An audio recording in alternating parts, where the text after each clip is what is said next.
Welcome back students. पहा तर इयत्ता 12वी क्वेश्चन फॉर सी जर पाहितलं तर यामध्ये पहिला जो असतो पहिली ऍक्टिव्हिटी जी असते त्यामध्ये स्पीच विचारलं जातं.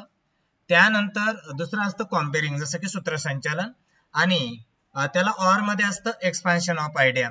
तर ह्या तिन्ही पैकी सगळ्यात सोपं काय आहे, तर तिन्ही पैकी जर पाहितलं तर सगळ्यात सोपं आहे स्पीच रायटिंग. तर विद्यार्थी मित्रांनो, काय करायचं असतं, 100 ते 150 शब्दांमध्ये हे स्पीच लिहायचं असतं. स्पीच लिहित असताना तुम्ही ऍक्च्युअली भाषण करताय या पद्धतीने विचार करून भाषण तयार करायचे, म्हणजे स्पीच तयार करायचे. आणि या भाषणाचा शेवट थँक्यू म्हणून करायचा असतो. योग्य सुरुवात, योग्य शेवट, आणि मध्ये जे वर्डिंग्स तुम्ही जे काही शब्द यूज करणार आहेत, सेंटेन्सेस यूज करणार आहेत, तुम्ही ऍक्च्युअली भाषण करताना कशा पद्धतीने यूज करता त्या पद्धतीने सगळे शब्द तुम्ही यूज कराल. आणि आता पहा, स्पीच लिहित असताना तुम्ही जसे क्वेश्चन वाचाल, जसं की इथं क्वेश्चन आहे, imagine you have taken part in elocution competition. हा शब्द प्रश्नपत्रिकेत येणारच आहे. इलोक्युशन कॉम्पिटिशनचा अर्थ असतं वक्तृत्व स्पर्धा. असं इमॅजिन करा, तुम्ही वक्तृत्व स्पर्धेत भाग घेणार आहेत. You have selected the topic importance of science and technology. तुम्ही सायन्स अँड टेक्नॉलॉजीचा टॉपिक सिलेक्ट केलेला आहे. तर importance of science and technology, तर विज्ञान आणि तंत्रज्ञानाचे महत्व. Draft speech about 150 words. अबाउटचा अर्थ असतो जवळपास, म्हणजे 100 ते 150 शब्दामध्ये तुम्ही लिहू शकताय. That you wish to deliver. डिलिव्हरचा अर्थ असतो देणे, जे भाषण तुम्ही देणार आहेत. बिफोर द ऑडियन्स, इथं बिफोरचा अर्थ आहे समोर, आणि ऑडियन्स म्हणजे जे श्रोते आहेत, ऐकणारे, तुम्हाला त्यांच्या समोर तुम्ही भाषण देणार आहेत, असं इमॅजिन करायचंय. तर या ठिकाणी भाषण लिहित असताना पहिली गोष्ट लक्षात घ्यायची, पहा, ज्यावेळेस तुम्ही हे स्पीच तयार करताय, मी वेळ जास्त जाणार नाही याची काळजी घेऊन अगोदरच स्पीच लिहून ठेवलाय. काय करायचं, जसं हे क्वेश्चन वाचाल, मग कोणताही टॉपिक दिलेला असेल तुम्हाला, यावर काय काय तुम्हाला आठवतं ते पहा. Importance of science and technology. मग सायन्स अँड टेक्नॉलॉजीचे फायदे काय, तर आपण सकाळी झोपेतून उठतो तेव्हापासून आपला अलार्म वाजतो, अलार्म वाजला की आपण जागे होतो. त्यानंतर फोन कॉल्स करतो, एका ठिकाणाहून दुसऱ्या ठिकाणी जायचंय तर आपण कार वगैरे याचा यूज करतो, किंवा तुम्हाला दूर खूप जायचंय दुसऱ्या देशामध्ये तर तुम्ही एरोप्लेनचा यूज करता, ट्रेनचा यूज करता. हे सगळं पॉसिबल आहे कशामुळं, तर सायन्स आणि टेक्नॉलॉजीमुळं. ह्या काही गोष्टींचा अशा पद्धतीने विचार करायचा, लिहून ठेवायचा. आता importance of science and technology तर काय, सकाळी आपण झोपेतून उठतो तेव्हापासून जे आपण सायन्स अँड टेक्नॉलॉजी यूज करतो. आपण कॉलेजला जायचंय तर बसनं जातोय, त्याचबरोबर कोणाला कॉल करायचा आहे तर आपण मोबाईलचा यूज करतोय, एखादी मीटिंग ऑनलाईन घ्यायची तर आजकाल लोक मोबाईलचा यूज करतायत, तर ही टेक्नॉलॉजी आहे. त्याचबरोबर जसे वेगवेगळे आजकाल वेपन्सचा यूज केला जातोय देशाच्या सुरक्षिततेसाठी, त्याचा कॅम्प्युटर आहे. तुम्ही लॅपटॉप्स यूज करताय डेली लाईफ मध्ये.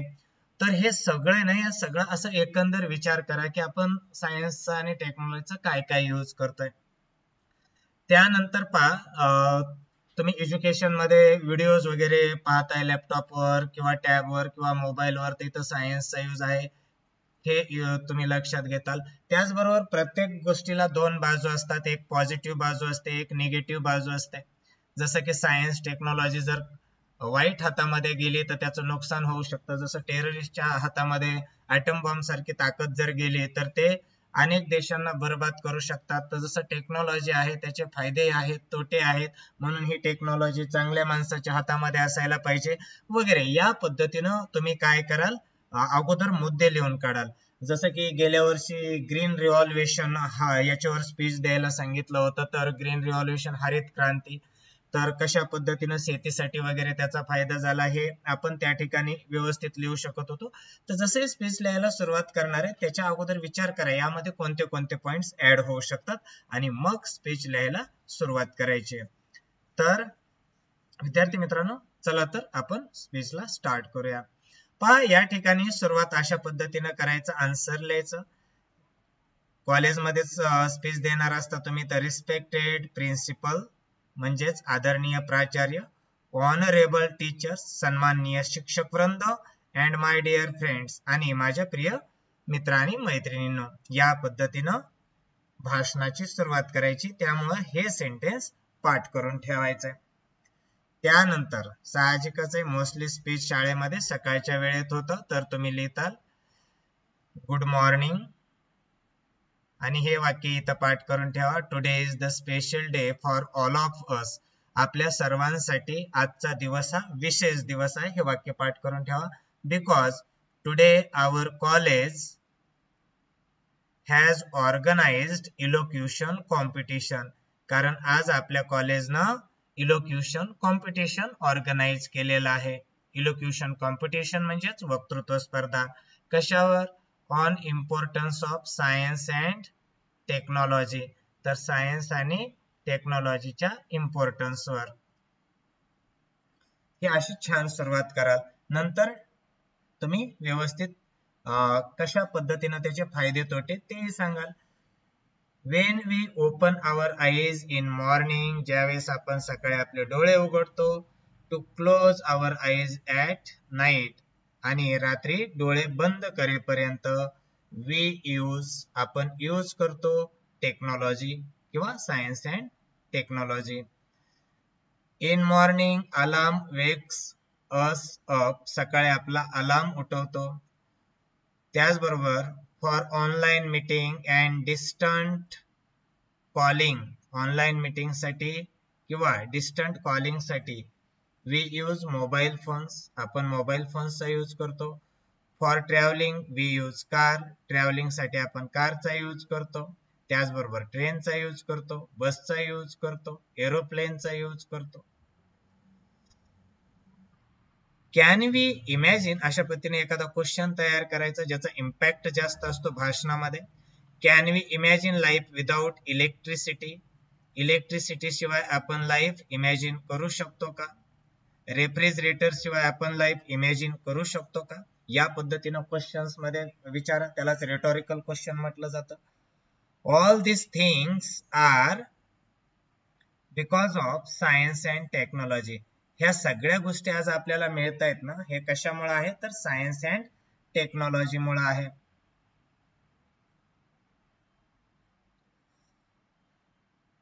It made our live. लाईफचं अनेक वचन असतं live.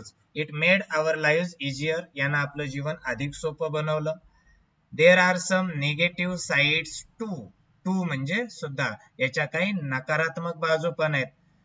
Wien technology goes in wrong people's hands. ज्यावेळेस चुकीच्या लोकांच्या हातामध्ये टेक्नॉलॉजी जाते. It becomes danger for countries and societies. तर सगळ्या देशांसाठी आणि समाजांसाठी हे घातक ठरतं. It's in our hand. हे आपल्या हातात आहे. What we have to do. आपल्याला काय करायचंय. There are two sides of coin. नाण्याच्या दोन बाजू असतात. If science and technology is in good person's hand. जर चांगल्या व्यक्तीच्या हातात असेल, इट इज बेनिफिशियल. तर ते फायद्याचं आहे. But if it is in wrong persons hand. पण हे जर सायन्स आणि टेक्नॉलॉजी चुकीच्या व्यक्तीच्या हातामध्ये, इट विल बी डेंजरस. तर हे डेंजरस होईल. सो म्हणून I will say good use of science and technology will help society to prosper. जर सायन्स आणि टेक्नॉलॉजीचा चांगला उपयोग झाला तर त्यामुळे समाजाची भरभराट होऊ शकते.